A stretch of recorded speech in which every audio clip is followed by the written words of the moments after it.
आज स्टार्ट करेंगे angular momentum conservation या कोणीय संवेग संरक्षण। ये चीज क्या है कि मान लो कोई डिस्क है जो इस साइड में घूम रही है किसी स्पीड से ओमेगा से। अगर इसको हाथ से थोड़ा और तेज कर देते हैं, अगर पॉजिटिव टॉर्क लगा देते हैं, तो हम ये कह सकते हैं कि ओमेगा की स्पीड क्या हो जाएगी, इंक्रीज। अगर हम नेगेटिव टॉर्क लगा देते हैं, कहने का मतलब ये है जब सिलाई मशीन को घुमाते हैं तो उसके हैंडल को इनिशियली पकड़ के घुमाते हैं, वो है पॉजिटिव टॉर्क। अगर हाथ से उसको तेज करेंगे तो ओमेगा बढ़ जाएगा। जब मम्मी को मशीन रोकनी होती है तो वो क्या करती है, हाथ रख देती है। दर्जी को रोकनी होती है तो वो भी हाथ ही रखता है, पैर सिर्फ तेज करने के काम में। ठीक है ना, हर चीज में साइंस नहीं है। वो पैरों के नीचे वो जो होता है ना, वो सिर्फ तेज करने के लिए है। स्लो करनी है, रोकनी है तो दर्जी भी हाथ रखता है, ध्यान से देखना। और अगर कोई चेंज नहीं करते हैं हम, कोई टॉर्क उस पर अप्लाई नहीं करते हैं, मतलब अगर टो इज इक्वल्स टू 0 है तो जो ओमेगा है वो क्या रहेगा, कांस्टेंट रहेगा। एक फॉर्मूला आया था कि जो जे है, जिसको हम एंगुलर मोमेंटम या कोणीय संवेग बोलते हैं, इसको J is equals to I omega से लिखा जाता है। अगर किसी चीज के लिए घूमते वक्त ओमेगा की वैल्यू चेंज नहीं हो, कोई पहिया उसी स्पीड से घूमता रहे जिससे पहले घूम रहा था, तो न ओमेगा चेंज हुआ न आई चेंज हुआ। आई है वो पहिया जो चेंज होना ही नहीं है। अगर इन दोनों चीजों को चेंज हम नहीं करते हैं तो जे क्या रह जाएगा, कांस्टेंट। जब हम 1D के बाद वर्क एनर्जी पावर नाम का पार्ट पढ़ते हैं तो एक फॉर्मूला आता है लीनियर मोमेंटम कंजर्वेशन, रेखीय संवेग संरक्षण। कोई आदमी इधर भाग रहा है, पीछे से आंधी आएगी तेज होगा, सामने से आंधी आएगी तो स्लो होगा, और आंधी नहीं आएगी तो जैसे चल रहा है वैसे चलता रहेगा। उसी तरह अगर कोई ऑब्जेक्ट ओमेगा स्पीड से घूम रहा है, पॉजिटिव टॉर्क लगाएंगे, बल आघूर्ण लगाएंगे तो ओमेगा बढ़ जाएगा, नेगेटिव लगाएंगे तो ओमेगा कम हो जाएगा।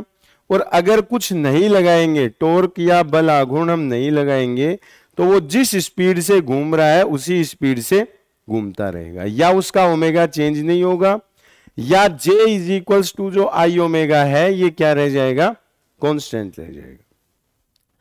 जब इसको फिजिक्स के फॉर्मेट में लिखते हैं तो क्या करते हैं, देखो एक फॉर्मूला आया था पिछली क्लास में कि tau is equals to d J upon dt होता है। आया कहां से था ये, टो का फॉर्मूला तो है FR और J का फॉर्मूला है MVR।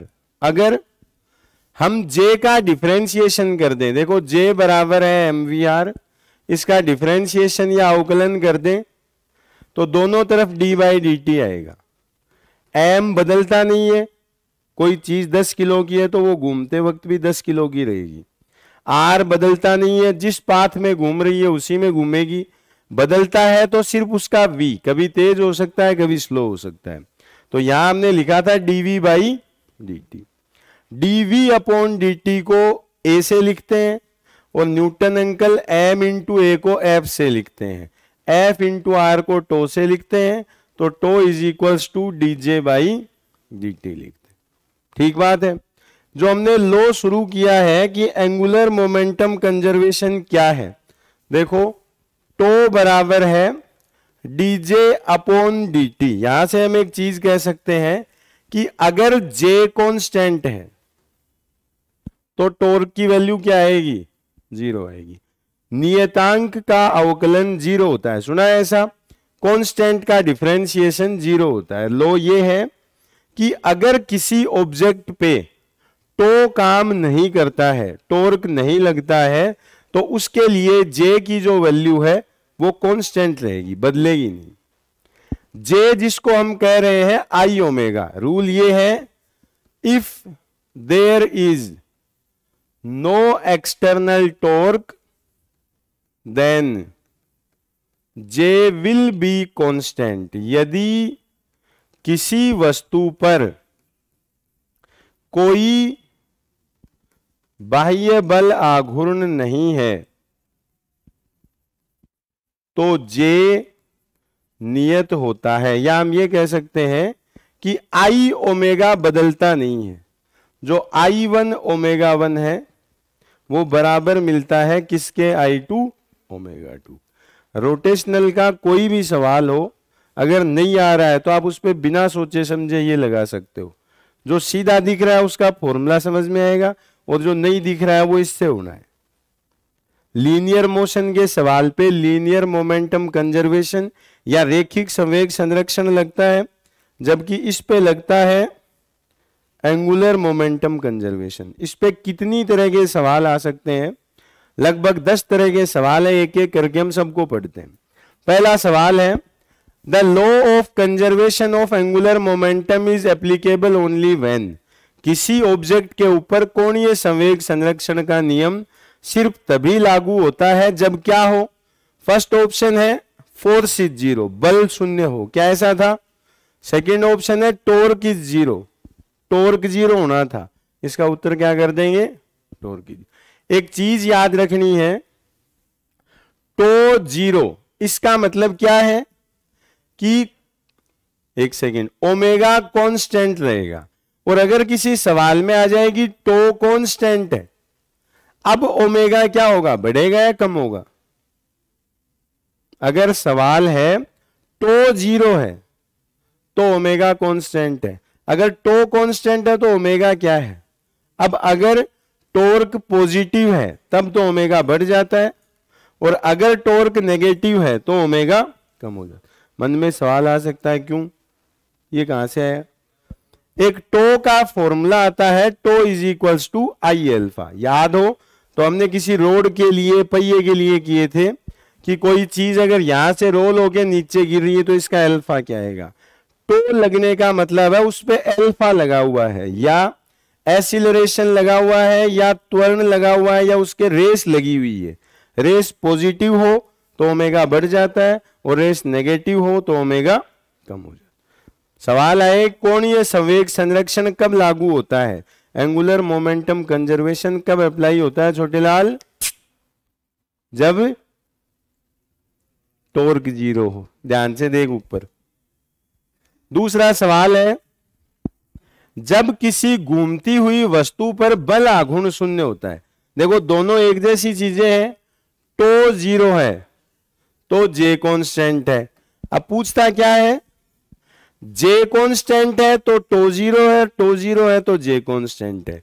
अगर किसी ऑब्जेक्ट पर टॉर्क जीरो है या बल आघूर्ण जीरो है, when torque acting on a rotating body is zero, then the which of following remains constant. तो क्या रहेगा?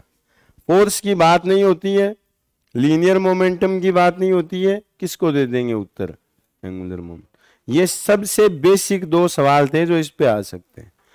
थोड़ा हार्ड होगा, एक लेवल आगे बढ़ाएगा तो क्या आएगा? पृथ्वी की त्रिज्या आधी करने पर उसका आवर्तकाल क्या होगा? क्या ऐसा अनर्थ हो जाएगा अगर धरती अपने रेडियस की, फिलहाल रेडियस है आर, और उसकी रेडियस कितनी कर दी जाए, आर बाई 2, तो नया दिन कितने घंटे का होगा? देखो हमने ये कहा था अगर बाहर से कुछ नहीं है, क्या आप कर सकते हो ये? बस शक्तिमान की तरह बड़े होते गए और धरती को यूं दबा दिया छोटा, नहीं कर सकते।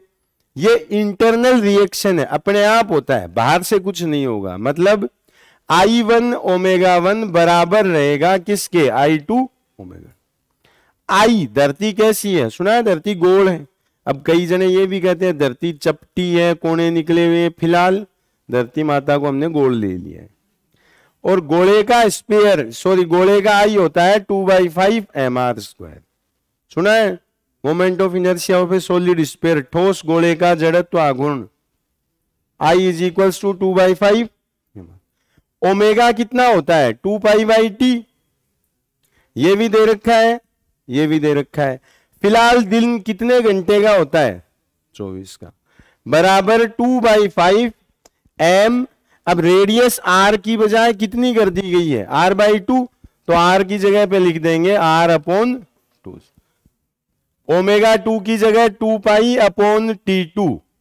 ये 2/5 से 2/5, m से m, r² से r², 2π से 2π, यहां बचेगा 24, उधर बचेगा 1/4T2। 4 से 6 बार T2 बराबर 40, सारे दिन क्लास चलती रहेगी।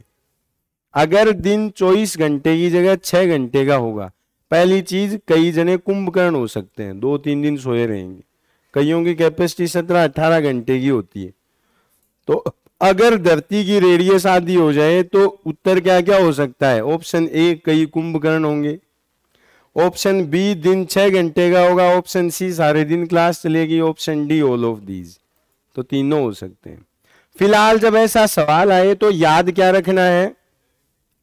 अगर रेडियस आर से r/n होती है, जैसे यहां कितनी कर रखी थी? आधी कर रखी थी।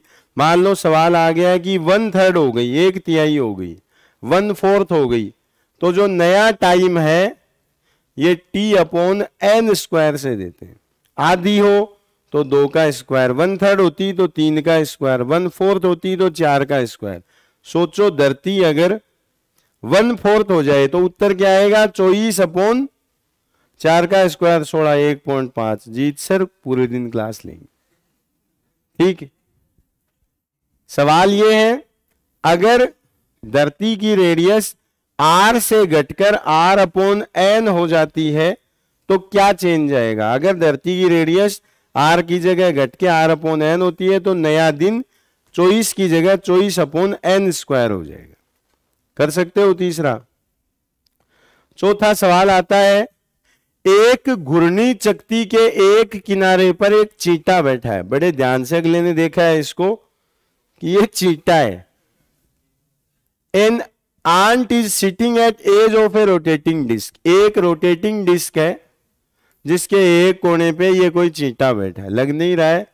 ये लो, ठीक है। अब होता क्या है, चींटा चकती के व्यास पर गति करता हुआ दूसरे किनारे पर आता है। If ant reaches the other end after moving along the diameter, ये यहां से चल के यहां आता है, तो बताओ एंगुलर स्पीड में क्या चेंज आएगा? देखो आई का जो फॉर्मूला होता है ये होता है mr²। सुना है ऐसा? अरे सुन रखा है ना, आई का फॉर्मूला क्या है? mr²। पहले चींटा इस एक्सिस के पास में आता है तो इस केस में इसका r क्या होता जाएगा? कम। r कम होता जाएगा तो आई क्या होता जाएगा? कम। ये लो, आई होता गया कम। बाद में दूर जा रहा है तो इस केस में r की वैल्यू क्या होती जाएगी? बढ़ती जाएगी। r बढ़ता जाएगा तो आई की वैल्यू भी क्या होती जाएगी? बढ़। हमसे सवाल में क्या पूछ रखा है? चकती की कोणीय चाल then the angular velocity of the disc, इस पे क्या चेंज आएगा? अभी हमने ये कहा था कि जो आई ओमेगा होता है ये क्या होता है? कांस्टेंट। तो ओमेगा इनवर्सली प्रोपोर्शनल होता है किसके? आई के। जहां आई कम हो रहा है वहां पर ओमेगा बढ़ जाएगा और जहां आई बढ़ता है वहां पे ओमेगा क्या हो जाएगा? कम हो जाएगा। ये वो सवाल हैं जो आज तक किसी ना किसी एग्जाम में पूछे गए। ज्यादा कुछ नहीं तो आप इनके उत्तर रख सकते हो। एग्जाम में सेम सवाल दोबारा पूछे जाएंगे। क्या होगा? स्थिर रहता है, गलत बात है।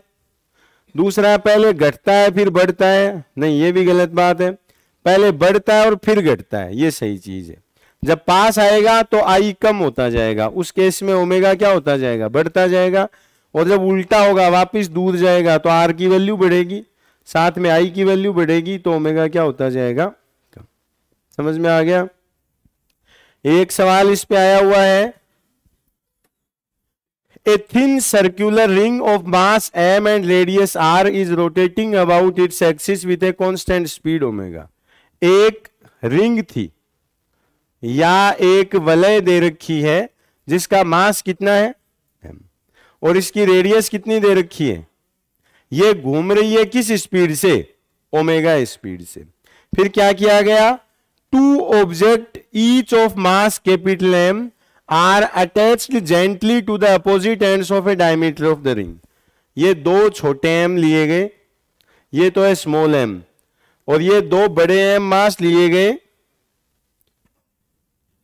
हेलो, हाँ आवाज आज तो देख ले, तेरा हिसाब काल कर दे।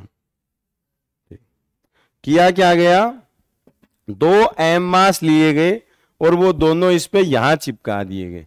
एक एग्जाम में ऐसा भी सवाल आया है जिसमें मास 2 की जगह 4 दिए हुए थे, 3 4 7 10 जितने भी हो वो वहां लगाने हैं।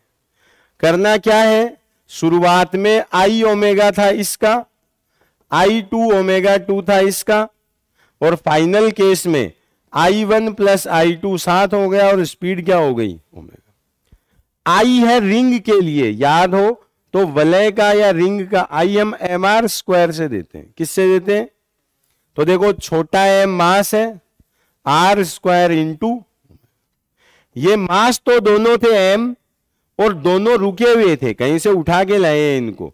जिस चीज को स्थिर अवस्था से उठाया जाता है उसके ओमेगा 2 की वैल्यू क्या रहेगी, ये लो 0, बराबर I1 plus I2 into omega.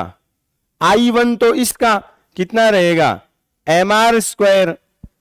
अब इन दोनों का कितना हो जाएगा, अब ये डिस्क के साथ में घूमने लगेंगे, रिंग के साथ में, तो mr स्क्वायर तो हो जाएगा इसका और mr स्क्वायर हो जाएगा इसका, तो इसके साथ में आ जाएगा 2 mr square into omega dash.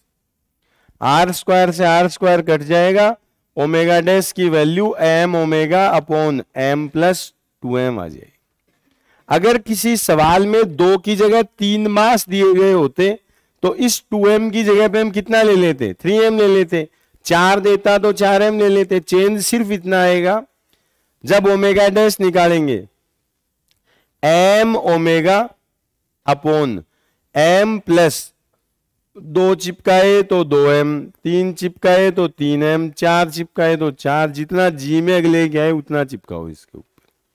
Same इसी तरह का एक सवाल आता है, देखो एक सवाल यूं आता है कि एक डिस्क है जिसका मोमेंट ऑफ इनर्शिया है जड़त्व आघूर्ण I1 जो किस स्पीड से घूम रहा है, ओमेगा 1 से। एक दूसरी डिस्क है I2 जिसको घुमाया गया है ओमेगा 2 से, दोनों हाथ में ग्लव्स पहने, दोनों घूम रहे थे और एक को उठा के दूसरे के ऊपर पटक दिया। चाक वो कुमार को देखा है, गड़ा घुमाता है वो, देख रखा है ना, नहीं देखा तो कोई बात नहीं। उसके पास में कुछ मिट्टी होती है, वो उठा के उसके ऊपर पटकता है।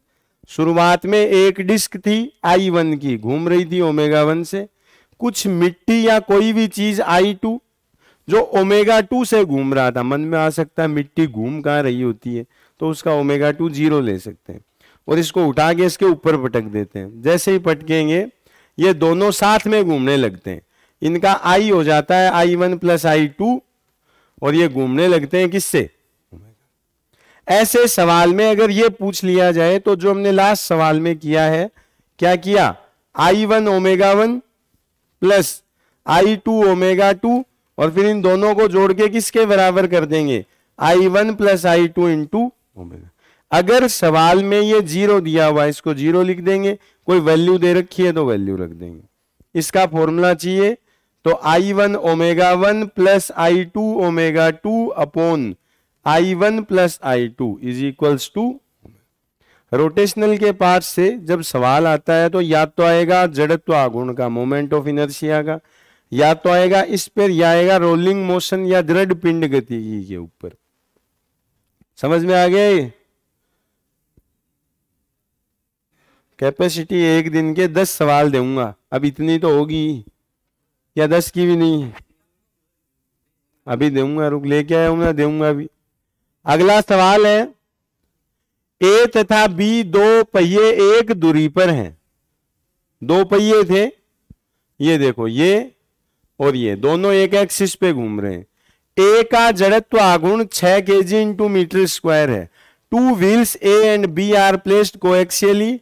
Wheel A of moment of inertia 6 kg। ये जो एक नंबर है इसका आई कितना है, 6 है। एग्जीक्यूट 600 रोटेशन पर मिनट। ये दोनों किस स्पीड से घूम रहे थे, 600 रोटेशन पर मिनट। पहली चीज इसको सेकंड में चेंज करेंगे।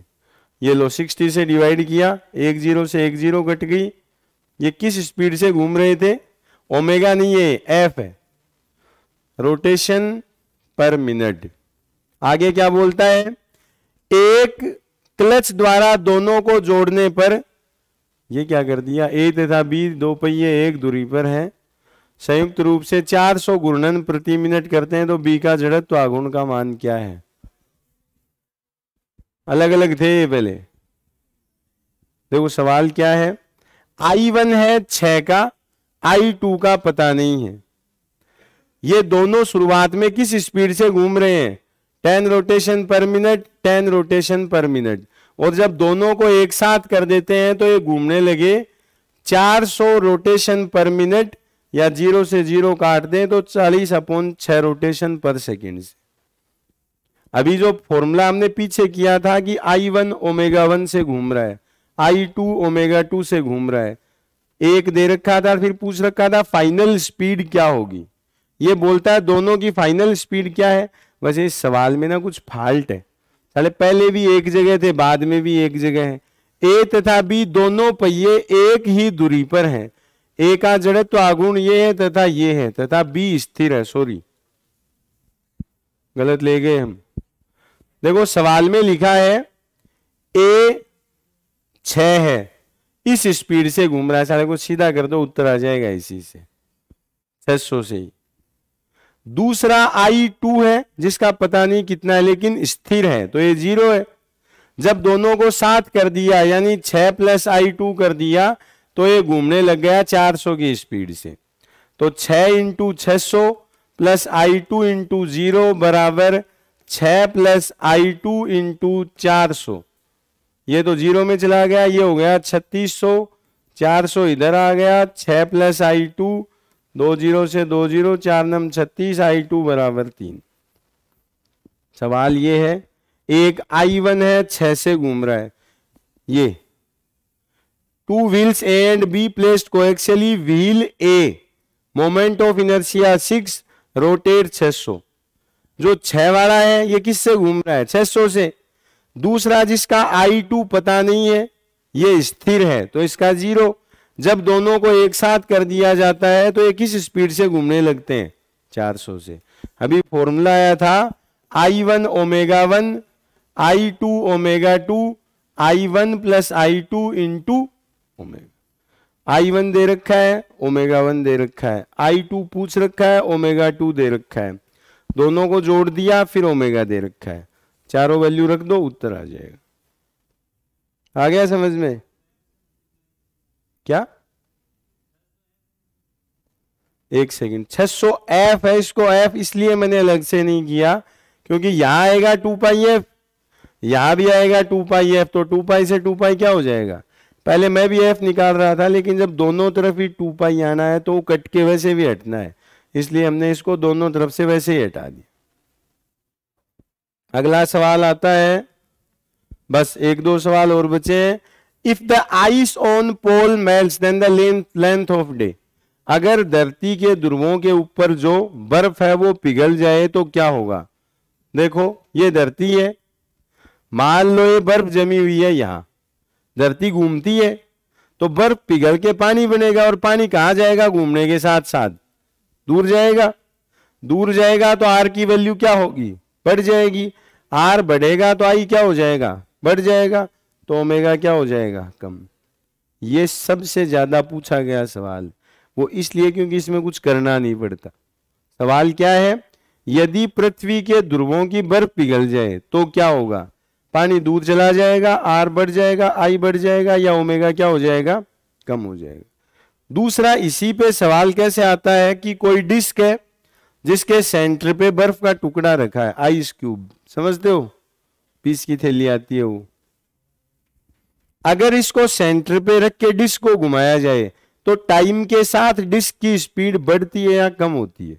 जैसे जैसे ये पिघलेगा तो पानी किधर आएगा, दूर, दूर जाएगा तो आर क्या हो जाएगा, ज्यादा, आर ज्यादा हो जाएगा तो आई क्या होगा, ज्यादा, और इस केस में ओमेगा की वैल्यू क्या हो जाएगी, कम। क्या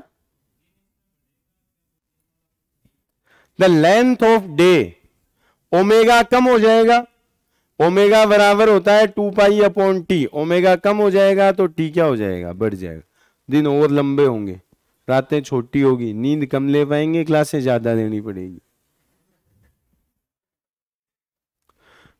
एक सेम ऐसा ही सवाल है, पृथ्वी यदि गतिशील अवस्था में ही सिकुड़ जाती है तो क्या होता है। अभी याद है T' बराबर T/, क्या आया था, n²। कुछ न्यूमेरिकल है, कुछ थ्योरी के सवाल है। अगर धरती अचानक सिकुड़कर छोटी हो जाती है तो नीचे n से डिवाइड हो जाता है, आधा हुआ तो दिन कितना हो जाता है 24/2 स्क्वायर 6। तो सवाल क्या होगा, एक रात दिन का समय अंतराल कम हो जाएगा, सही बात है। रात दिन 48 घंटे के होने लगेंगे, गलत बात है। तीसरा है ध्रुवीय परिस्थितियां उत्पन्न हो जाएगी। हेलो,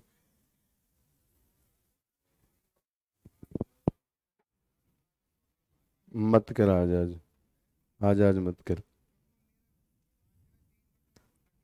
अभी मत कर आज।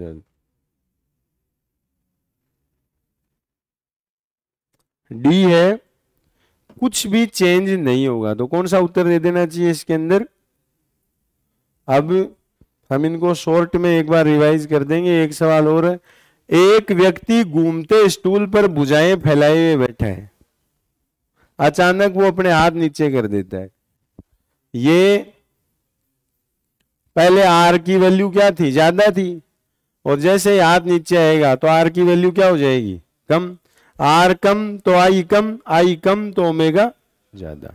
सवाल है, एक व्यक्ति घूमते स्टूल पर भुजा फैलाए बैठा है। Person is sitting on a revolving stool with his arm stretched, if suddenly he folds his arm then क्या होगा, क्या होगा, ओमेगा बढ़ जाएगा। कोणीय वेग नियत रहेगा, गलत बात। जड़त्व आघूर्ण घट जाएगा, ये सही बात। कोणीय वेग घट जाएगा, ये भी गलत बात, ये सही उत्तर। एंगुलर मोमेंटम रूल ही यही है कि एंगुलर मोमेंटम कांस्टेंट रहता है। हम पढ़ क्या रहे हैं, एंगुलर मोमेंटम कंजर्वेशन, इमोशनल नहीं होना। रूल क्या है कि आदमी यूं है, हाथ नीचे किए तो किसी ने लठ मार के थोड़ी करवाए, अगले का जी हुआ कर लिया। क्या बाहर से कोई चीज आई है? जब तक बाहर से कोई चीज नहीं आए तब तक इसमें कोई भी चेंज नहीं किया जाएगा।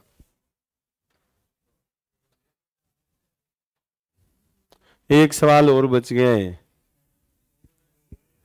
If the rate of change of angular momentum is zero, अगर किसी सवाल में ये dj upon dt rate of change of angular momentum is zero, इसका मतलब the effective torque acting on the body will, तो इसका मतलब टॉर्क कितना है, ये तो एक ही बात है। अगर ये जीरो है चाहे ये जीरो है, दोनों अलग अलग चीजें नहीं है, एक ही बात है। ये सवाल थे एंगुलर मोमेंटम कंजर्वेशन के, जो ये बोलता है कि J इज इक्वल्स टू क्या होता है, आई ओमेगा। तो अगर जीरो हो तो J की वैल्यू क्या रहती है, कांस्टेंट रहती। इसके ऊपर जितने 10-11 सवाल हो सकते थे हमने सारे देख लिए। इसकी PDF मैं भी निकलने से पहले सेंड कर दूंगा। ज्यादा नहीं याद रहे तो कोई बात नहीं, इन सारे सवालों के उत्तर रट लेना। डेली के 10-10 सवाल याद करते रहो, कोई भी एग्जाम दोगे तो सवाल इनमें से ही आएगा, ठीक है।